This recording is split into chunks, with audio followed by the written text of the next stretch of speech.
the timeless spiritual life. All of this is the negative side we see surrounding us today, and it is a very real part of the atmosphere we breathe every day. On the other hand, we have the Orthodox Christian revelation, that is, the revelation of God to His Church. It has come down to us now these 2,000 years, very richly, with many testimonies of Scriptures and Holy Fathers, giving us a definite spiritual outlook, a definite spiritual law of life. The spiritual life and its aim do not change from one time to the next.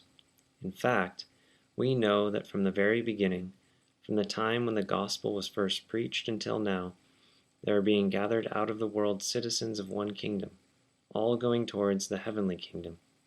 All these citizens will speak the same language and know each other, because they have gone through the one same Orthodox life, the same spiritual struggle according to the laws of spiritual life.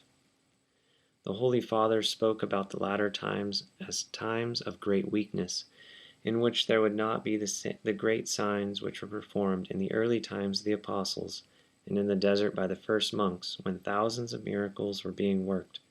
Great fathers were raising people from the dead. Many supernatural events were occurring. And these very Holy Fathers said that this dazzling age of miracles would fade away, and in the end, there would be almost nothing at all like that. In fact, those who would be saving themselves would seem totally indistinguishable from everybody else, except that they would somehow keep alive the struggle against all these temptations. Just keeping alive the spark of the true Christian faith, without making miracles, without doing anything out of the ordinary, would already make them, if they endured to the end, as great as, or even higher than those great fathers who worked miracles. Therefore, in our times, it seems that outward activity for Orthodox Christians is greatly limited in comparison with past times. It seems that way. Still, the inward spiritual activity must be just as possible for those who are willing to struggle. And, in fact, we look around us and we see rather spectacular examples in our century. St. John of Kronstadt, who worked thousands of miracles, probably more miracles than anyone in the history of the Church. St. Nectarios in Greece, a very humble person, in complete disgrace as a bishop, but a wonder worker especially after his death.